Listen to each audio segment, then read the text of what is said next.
Innama yarhamullahu min ibadihi ar-ruhama. As-sabiyu yang ketujuh. Ini ketujuh maksudnya makalah atau nasihat dari sahabat Abu Bakar As-Siddiq bahwa orang yang dikaruniai 10 hal ini, maka orang ini akan selamat, bukan nggak selamat ya, akan selamat dunia akhirat. Yang ketujuh adalah rifqun, lemah lembut, dan selalu aifi jamil afan, lemah lembut di semua kegiatannya, enggak gampang marah.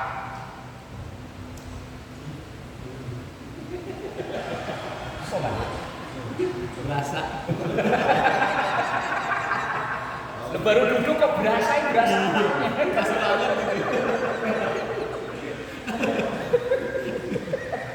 Baru duduk kok berasa. Kitabnya juga baru dibuka, baru dibaca, ya berasa. Orang yang jauh dari sifat pemarah. Marah itu timbulnya pasti nyesel. Apalagi marah yang disebabkan oleh hal yang belum jelas. Baru dapat kabar sepotong udah darahnya naik. Bahaya ya. Kabar belum jelas, baru sepotong. Infonya baru sepotong. Itu bisa jadi orang yang ngasih info itu ya orang yang gak seneng. Dibumbu-bumbui, mana lu diomongin ngomong. Katanya lu orang sombong. Apa? Langsung darahnya naik. Ujung-ujungnya nyesel. Nah, yang ketujuh kata Abu Bakar As-Siddiq, orang yang hidupnya akan enak dunia akhirat itu orang yang punya sifat lemah lembut. Ma'ahu rahimun hadirun, disertai dengan penyayang. Ya tadi lah gampangnya, nggak gampang marah. Biar dikompori kayak apa ya? Senyum, ya,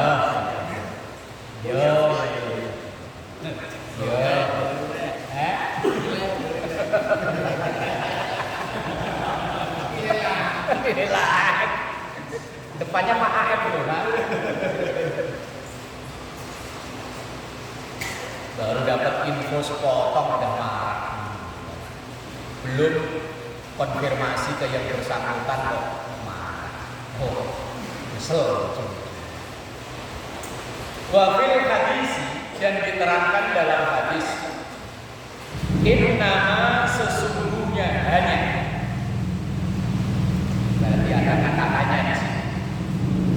Yarhamullahu, orang yang disayang oleh Allah, min ibadihi, dari hamba-hambanya, ar-ruhama, yaitu orang yang penyayang,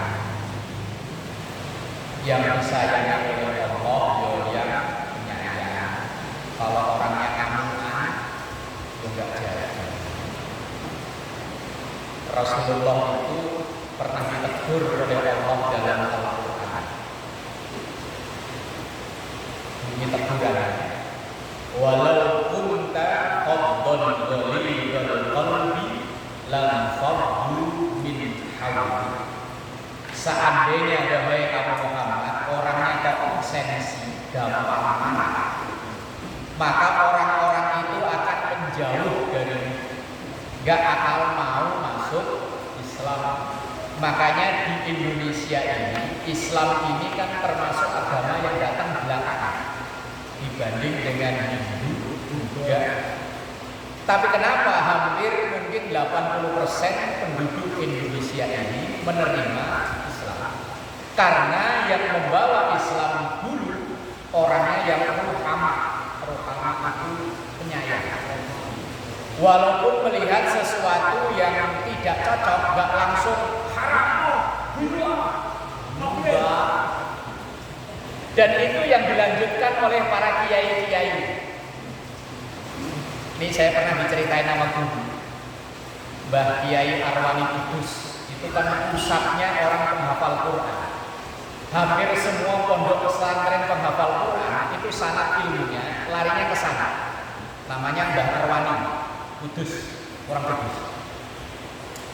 Itu kalau masuk pesantren sono beratnya nggak ketulungan. Makrot beda tipis aja nggak boleh. Kalau kita yang penting pokoknya bunyi aja. Udah yang penting mendekati mirip-mirip udah bagus. Nah satu hari Mbak Arwani ini ada keperluan ke Jakarta, dari Kudus ke Jakarta. Karena kebetulan supir beliau lagi sakit, akhirnya pembantunya itu santri-santrinya disuruh nyari supir. Begitu ketemu supirnya itu nggak kenal sama Mbak Arwani itu nggak kenal. Sepanjang jalan dari Kudus sampai Jakarta, kalau sekarang mungkin di setelin dangdut koplo. Santrinya yang ngiring Mbah Arwani udah gregetan. Ini sopir nggak tahu apa yang dibawa ini kiai. Mosok dangdut koplo dari sono. Begitu, kalau dulu kan belum ada tol ya, masih lewat Pantura. Hampir mungkin nyampe-nyampe Indramayu pas begitu istirahat, Mas, yuk jangan nyetel koplo, nyetel murotal atau mending-mending yo nasi dariyah atau selawatan bibsek. Kata dia, saya kalau dengerin selawatan, dengerin murotal ngantuk. Ini wes pokoknya koplo lah. Kamu tahu nggak yang kamu bawa itu Mbak Arwani? Lah supir itu tadi baru tahu namanya Mbak Arwani, cuman belum tahu orangnya yang mana.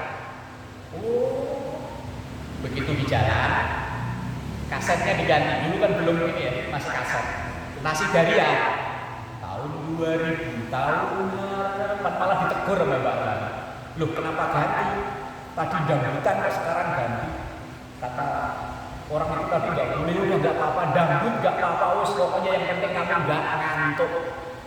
Terus biarin jalan sampai ke Jakarta. Walaupun beliau itu nggak suka musik, tapi kalau supirnya ini biarin jalannya aman, nggak ngantuk, nggak ditegur, biarin.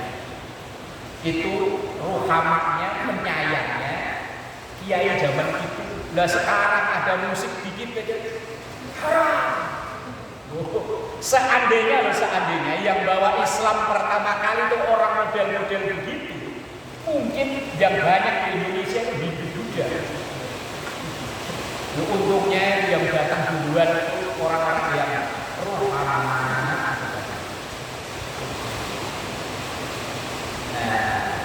Inna yarhamullahu min ibadihi rohana.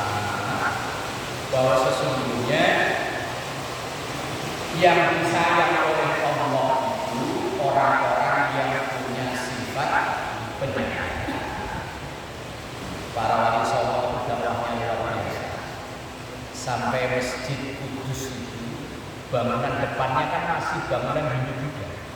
Yang gerbang depan menara Kudus itu masih bangunan Hindu juga. Terus gak jauh dari situ ada kelenteng Cina. Terus dulu itu zaman-zaman saya kecil, orang kurban nyembelih sapi itu gak ada. Yang disembelih karena untuk menghargai, menghormati orang-orang Hindu yang sudah ada duluan di Kudus, supaya mereka enggak tersinggung, karena sapi termasuk hewan yang disucikan oleh orang-orang Hindu.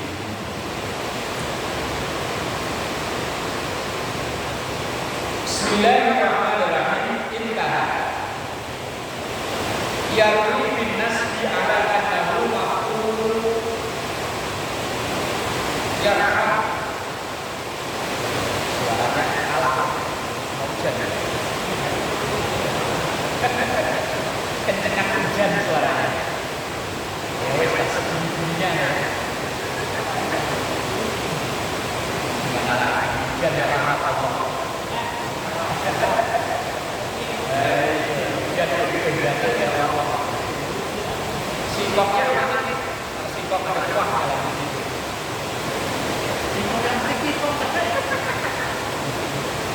Singkok ada kuah.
Pintunya tutup biar nggak tapias.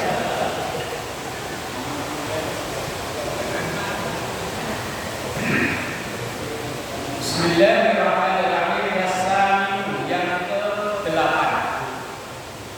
itu hanya cara membaca yang sebelumnya, yakni binasbi ala annahu maf'ulun yakram wa birrafi ala annahu khabar ila in wa bima'na alladhi wasami'u kan yang nomor 8 hubbun daimun fillahi ta'ala ma'ahu haya'un hadirun.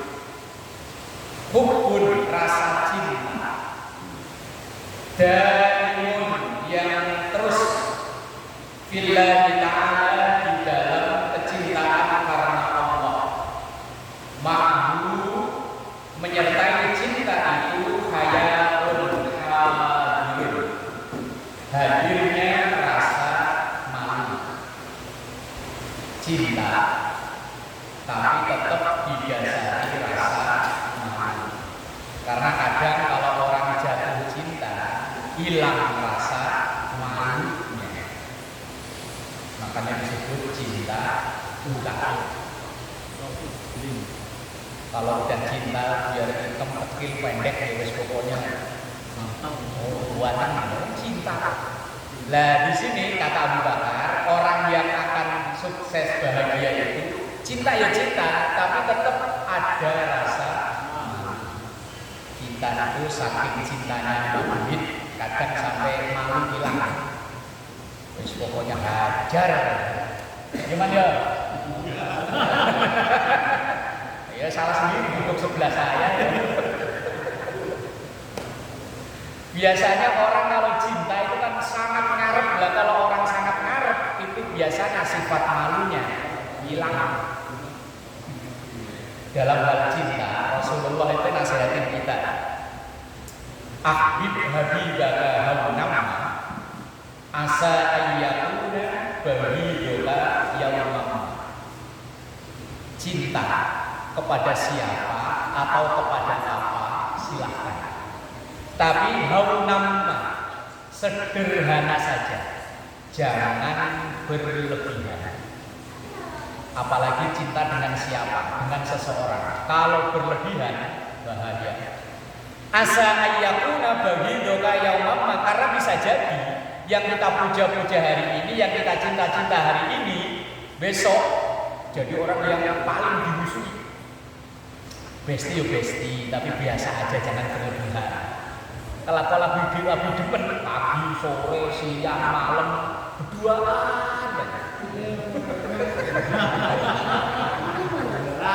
Loh, saya mau baca hadis Mas. Nah iya, kalau lagi cinta, ya biasa aja, jangan berlebihan. Karena kalau cinta berlebihan nanti timbul masalah, gedeknya, bencinya berlebihan. Kasus pembunuhan yang dimutilasi itu rata-rata pelakunya adalah orang dekat. yang dulunya cinta banget, makanya pisau jauh.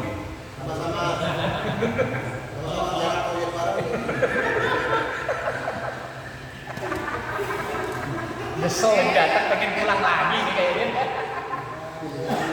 Itu kaget loh kan, saya nggak ngarang ini. Kalau nggak percaya bisa buka di kitabnya Muhtarul Ahadits yang kemarin kita ngaji. Ahbib habibaka wa namma asa ayyakuna babidoka yaumama. Cintailah apa atau siapa yang pengen kita cintai, tapi haunamma, sederhana saja. Karena asa ayyakuna babidoka yaumama. Bisa jadi orang yang kita cintai saat ini besok jadi musuh.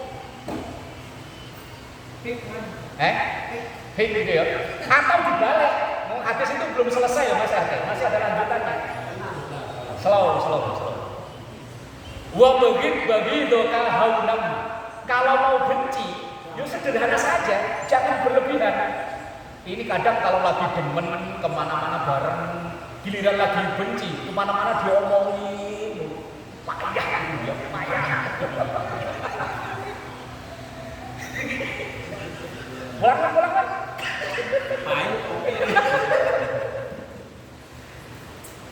Karena asa ayyakuna habibaka yaumama, orang yang benci kita benci hari ini bisa jadi besok menjadi orang yang dekat dengan kita. Makanya kalau demen yo sederhana saja, kalau benci yo biasa-biasa aja. Lah kalau bencinya kok sampai takutnya nanti jadi besan.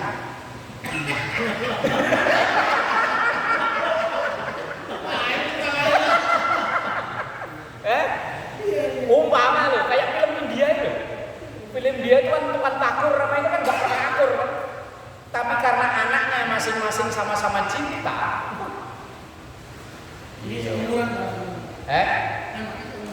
Masa sih? Saya nggak begitu tahu sebenarnya. Ini yang diomongin apa sih? Nggak tahu. Yang diomongin ini saya mati lagi. Ini pahalaki mati. Loh, kok ya bahasanya pas itu loh, Mas? Heran ya. Lai khawatirnya sekarang musuhan, lah anak sama-sama cinta. Ya akhirnya anak bilang, Pak, saya udah punya pacar. Siapa? Uno. Anak RT 4. Anaknya siapa? Anaknya Pak, lamarin dong. Kapal kate.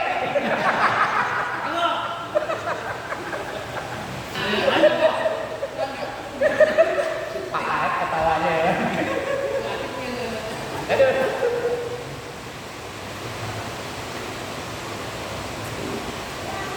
Lah kok yuk pasif? Kan ya. Hubbun daimun.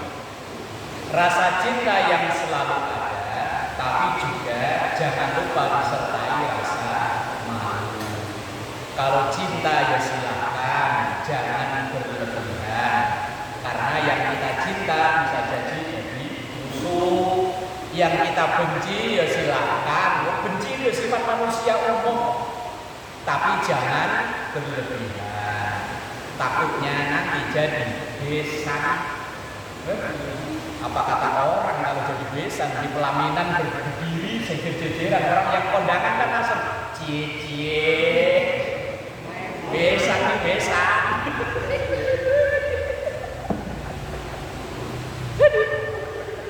Udah.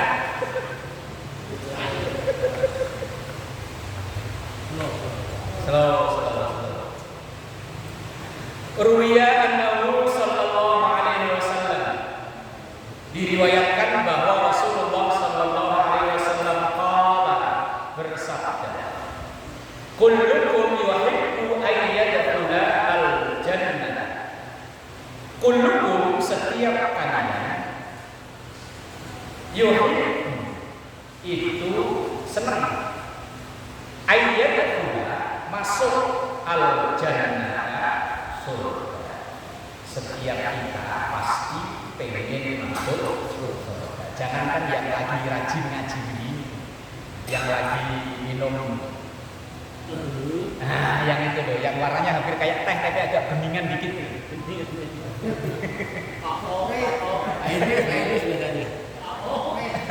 Yang kayak teh tapi agak beningan dikit itu. Kalau di 21, oh namanya 21. Baru ngaku. Padahal kemarin-kemarin ngakunya polos. Begitu diminum, tanyain, bang, ntar kalau mati pengen ke surga. Kullukum yuhibbu ayyadkhula al-jannah. Setiap kalian pasti cinta pengen masuk surga. Kalau maka para sahabat menjawab, "Na'am ya Rasulullah." Ya benar ya Rasul. Lah kalau pengen masuk surga aksiru minal amal. Itu pakai hamzah ya, enggak pakai ain ya. Aksiru sederhanakan. Minal amali dari angan-angan. Jangan terlalu banyak ngitung apabila seandainya jikalau umpama apalagi andai kata apabila orang kalau kebanyakan ngitung itu biasanya malah nggak action kebanyakan pertimbangan misalnya.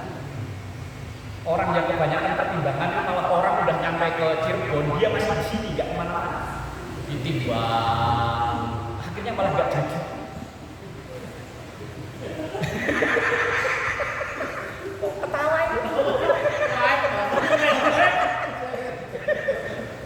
Kalau kebanyakan nimbang biasanya malah nggak jadi. Wes pokoknya asal bismillah yakin jalan. Kalau ditimbang, wah ntar kalau begini, jikalau seandainya umpama misalnya andai kata, wah wes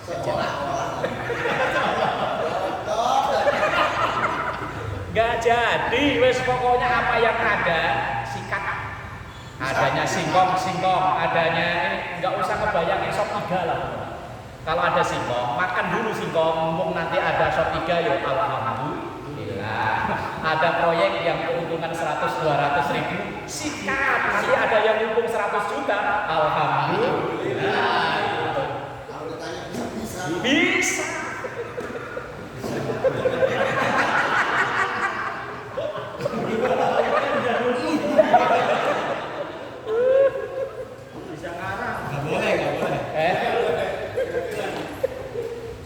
Saya tinggal baca loh Pak.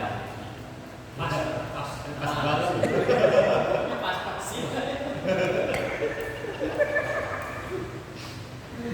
Aduh, Rasulullah bilang aksiru itu kalau pakai kaf artinya perbanyak, tapi di situ pakai kof.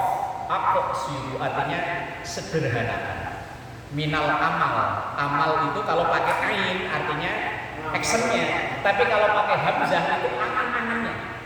Maka ada bahasa tulul amal, kepanjangan angan-angan. Itu amalnya bukan pakai ain ya, pakai hamzah, pakai alif. Tapi kalau ditulis Indonesia ya sama aja. Amal kalau pakai ain itu artinya actionnya, tapi kalau pakai alif itu artinya angan-angannya. Tapi nggak berbuat, cuman angan-angan seandainya wacana. Ditanya kapan ini? Entah dulu. Ini harus perencanaan yang rencana nggak jadi. Rapat.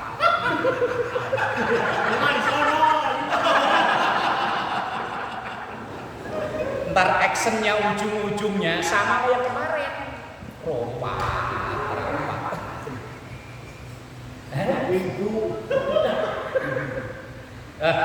Ini ntar bacanya dapatnya nyakit ini kalau begini. Wa asbitu ajalakum baina absarikum wastahyu minallahi haqqal hayat. Wa asbitu dan tetapkan,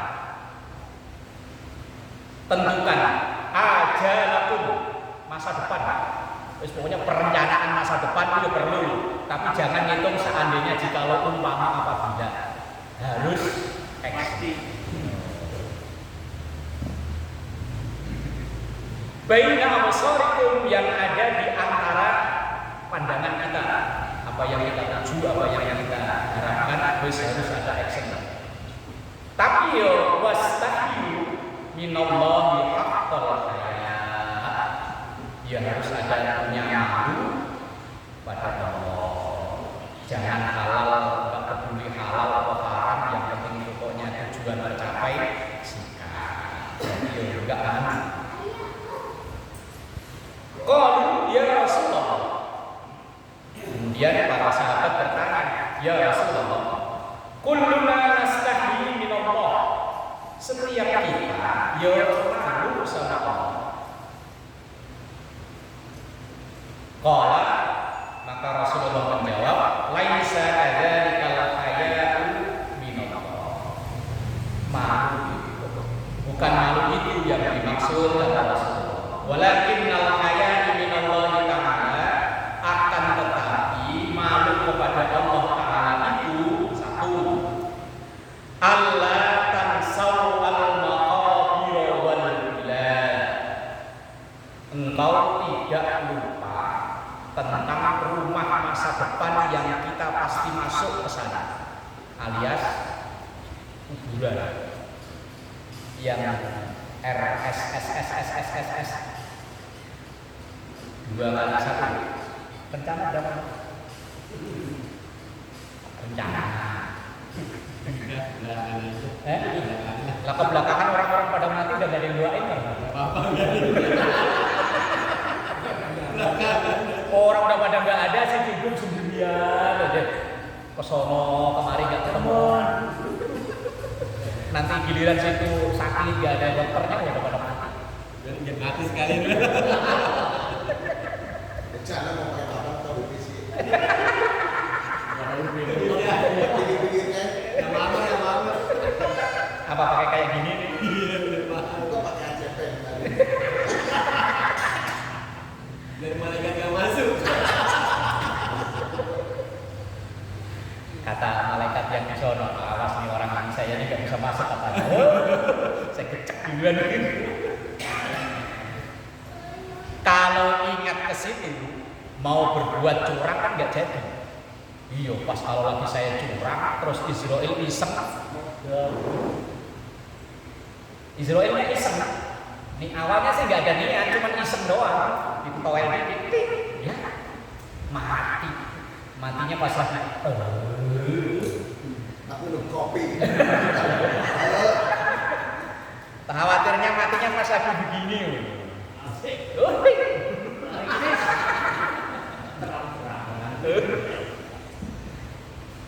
Ngaji kalau ada yang dibeli enak.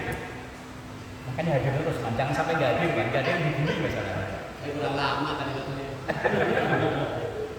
Ya dulu Paris sudah pindah, ada emang, ada aja. Saya bisa berubah. Kayak muridnya Gus Baha, terkenal. Pulang ke kampung bisa ngajar. Lu sebentar lagi ntar awal Ramadan ngimami.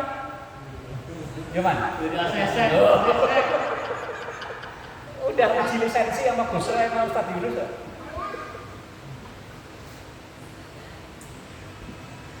Wal bila itu kehancuran.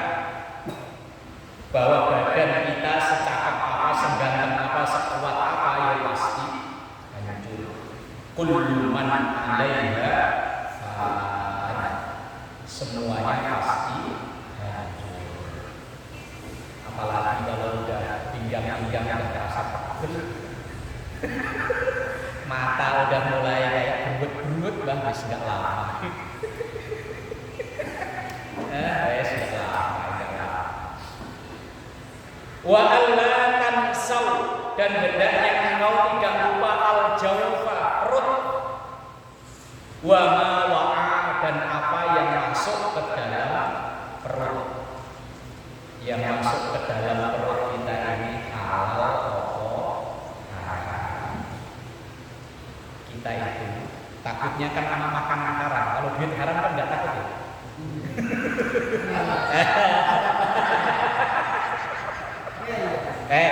Lo kita lo disuguhi duit 10 juta, itu duit haram. ama disuguhin sepotong daging babi. Dah, duitnya diambil, babinya ditinggal, ya kan?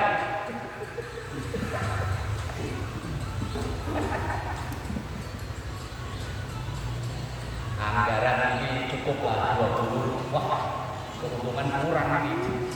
Harus direndam pakai minyak tanah biar melar.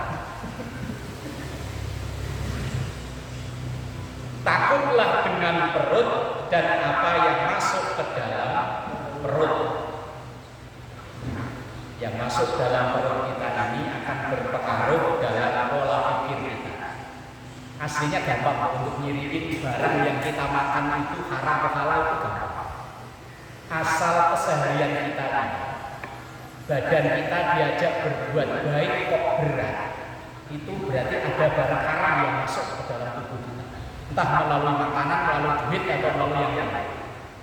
Mau diajak baik, baik itu kan bukan hanya sholat enggak, dia yang lain. Asal kita mau berbuat baik, hawanya abot.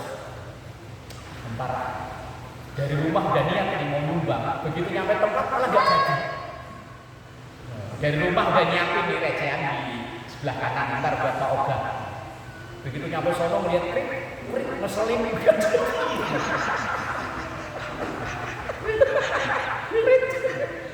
Perimitannya gak pernah dilepasin. Bukannya ngatur jalan, malah ngalangi jalan.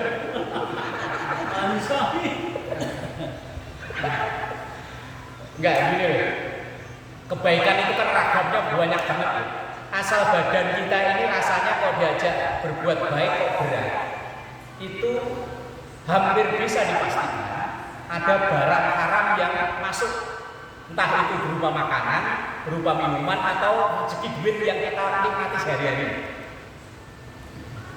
Di situ hukum Allah itu kalau diajak berbuat baik, kalau hawanya kabur, alasannya macam-macam ada.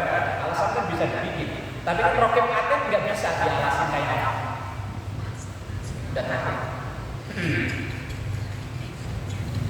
wa alla tansawul jawfa wa ma wa alla tansawul ar-ra'sa wa ma hawa, dan jangan lupakan kepala dan apa yang ada di kepala, maksudnya di pikiran kita ini. Pikiran kita ini kan ya kadang tadi lempeng, kadang ya liar, karuan. Melihat ada yang lewat, coba saya kawin lagi. Emang? Di depan Pak RT proper alim. Bahaya. Biasanya nggak begitu kan?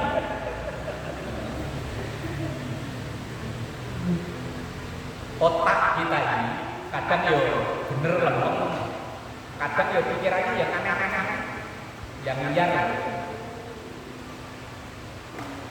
Malu pada Allah diantaranya. Waman istaha, waman dan siapapun istaha yang menginginkan karamatul akhirati, kemuliaan akhirat, yada maka tinggalkan zinatat dunia,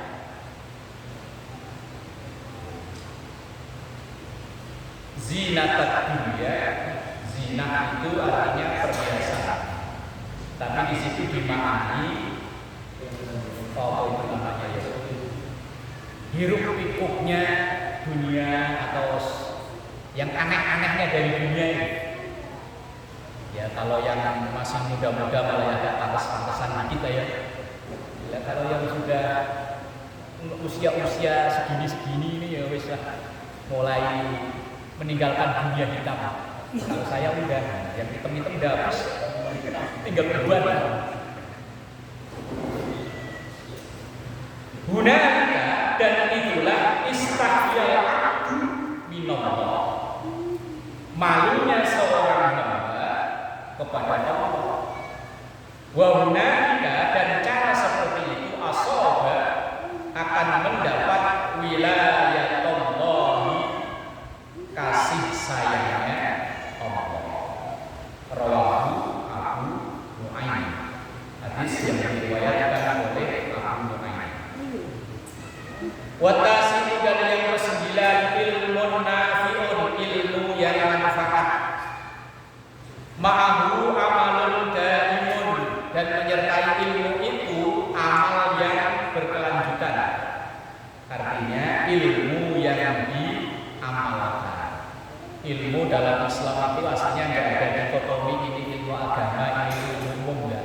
Semua ilmu itu saling keterkaitan. Seandainya umat Islam kok nggak ada yang belajar matematika, kacau. Ngitung zakat yang pakai matematika, ngitung warisan yang pakai cara Islam yang pakai matematika. Seandainya orang Islam ini nggak ada yang belajar teknologi dan lain, kacau. Makanya semua ilmu itu yo sama. Jangan dikira ilmu itu hanya yo ajar Quran, ajar beginian, enggak. Semua ilmu yang ada manfaatnya. Wa fi nushatin, dan dalam naskah ma'ahu hilmun daimun, menyertai ilmu itu hilmun halim, bijaksana, daimun yang berkelanjutan. Hendaknya semakin berilmu orang itu semakin bijak. Semakin bijak itu orang yang enggak maksain harus begini. Enggak. Rasul itu pun ditanya pertanyaan sama, itu kadang jawabnya beda-beda, tergantung siapa yang nanya. Kalau yang nanya itu orang yang enggak perhatian sama orang tuanya, ketika Rasul ditanya, ya Rasul, amalan yang paling baik itu apa? Bakti sama orang tua. Nah kalau yang nanya itu orang sholatnya yang masih bolong-bolong, ya Rasul, amalan paling baik itu apa? Sholat di waktunya. Kalau yang nanya itu orang yang pelit, Rasul itu jawab, amal paling baik itu apa? Sedekah. Itu bijaknya Rasulullah. Ya, orang yang semakin dalam ilmu seharusnya semakin bijak. Enggak harus seperti yang teori yang ada. Ini cerita. Dan saya pernah ngalami sendiri. Kadang kalau kita melihat kiai-kiai pesantren itu kalau Jumatan malah di belakang. Kalau nggak di belakang, di pojok sono biar nggak kelihatan dari mimbar. Karena saya pernah ngalami sendiri khutbah Jumat di Masjid Al-Muhtaram di Gampor Permen. Karena di situ kan dekat rumahnya Kiai Maruf Amin, Wakil Presiden. Harapan saya dari rumah, moga-moga Kiai Maruf Amin nggak ada.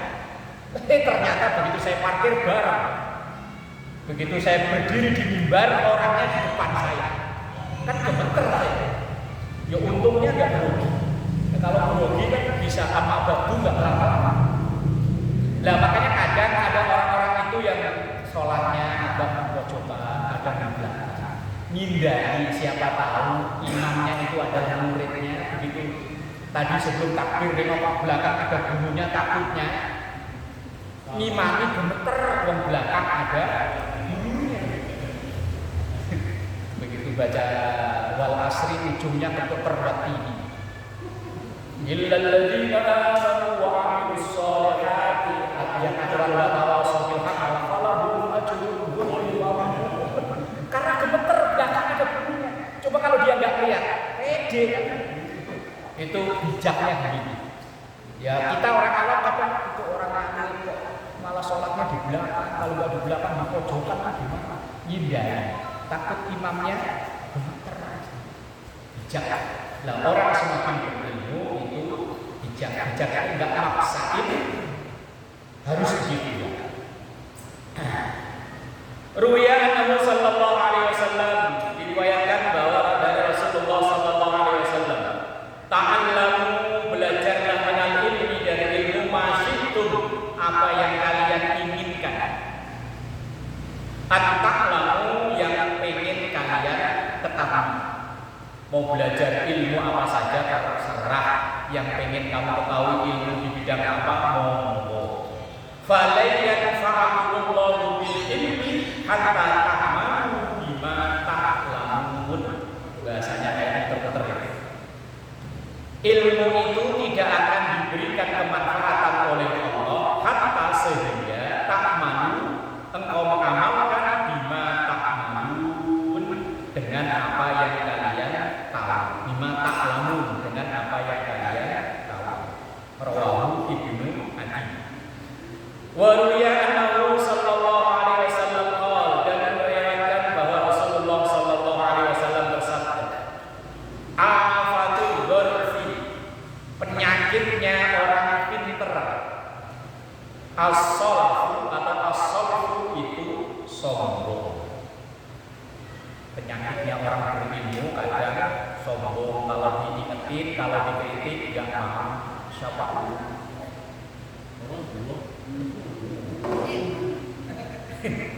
Wa afatus syaja'ah, dan penyakitnya orang pemberani, al-baghyu, songong. Orang yang pemberani itu biasanya agak songong. Wa afatus samahati, dan penyakitnya orang dermawan. Orang yang dermawan itu bahasanya nyok. Nyok. Itu biasanya al-manu. Manu itu ngungkit-ngungkit. Dulu kalau nggak buat tolong, mati.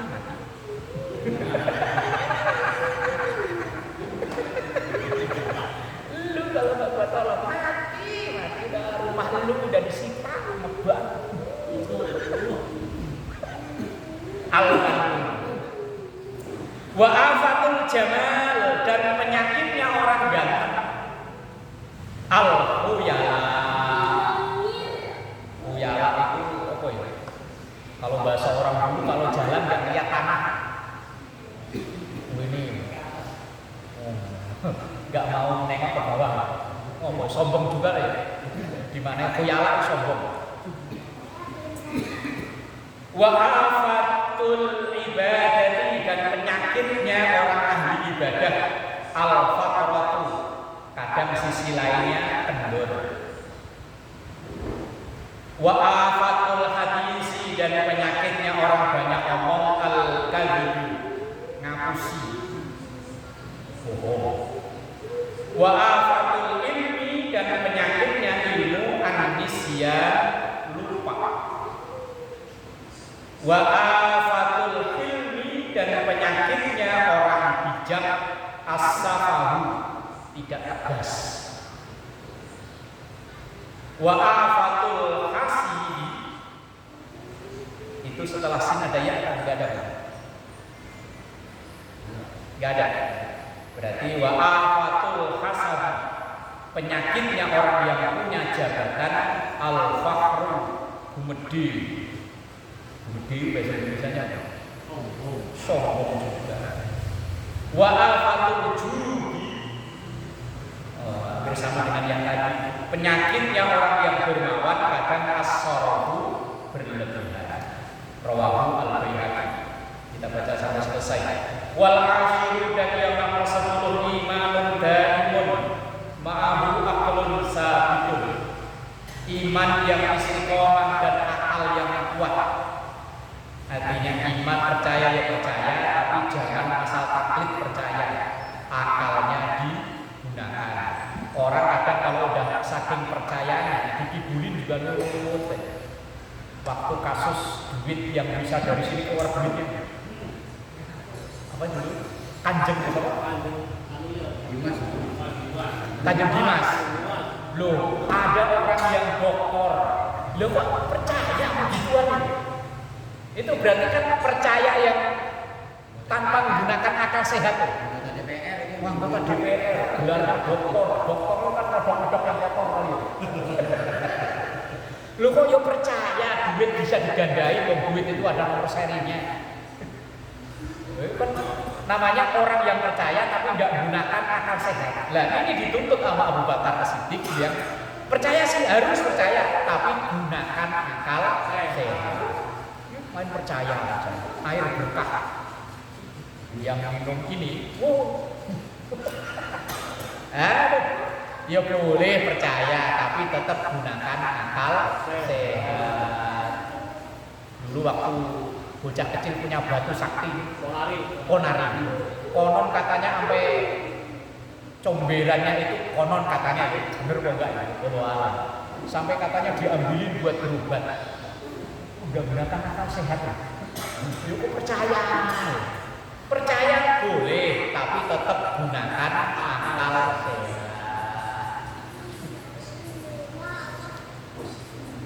Fal aqlu dan akal itu yang mu'ul adabi, sumbernya adab. Makanya kalau ada orang bilang adab dulu baru ilmu, itu keliru. Orang tahu adab dari mana kalau bukan dari ilmu. Orang tahu caranya menghormati orang, itu kan kalau tahu ilmunya. Makanya kalau ada yang sering kan kadang di media sosial itu dahulukan adab sebelum ilmu, yo keliru lah. Wong Islam itu pertama turun itu ikra, bacalah, berarti berilmu lah. Nah setelah berilmu, pelajari adab. Maksudnya begitu, jangan sampai kok. Itu alasan orang goblok malas belajar. Dia bilang pokoknya asal ketemu orang nunggu aja itu udah ilmu. Bukan begitu. Fal aqlu yang mu'ul adab, akal itu sumbernya ada, akal itu perwakilan dari ilmu. Qala ba'dul ulama, berkatalah sebagian ahli balaghah, khairul mawahibi, sebaik-baiknya pemberian al-aqlu, itu akal sehat, akal yang waras. Biar ganteng, putih, gede, tinggi, tapi kalau akalnya jelek. Mawahib pemberian. Akal ini adalah pemberian yang paling terbaik.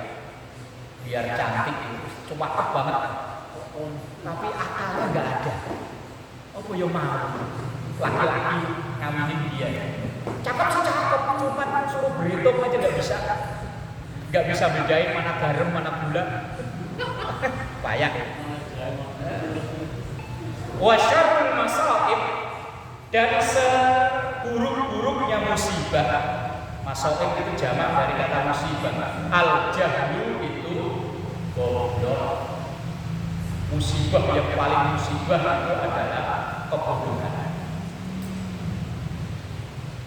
Wa qala ba'dul udaba, dan sekatalah sebagian ahli bahasa, sadiqu kulli imri'in aqluhu, teman setiap orang itu aqluhu adalah akalnya.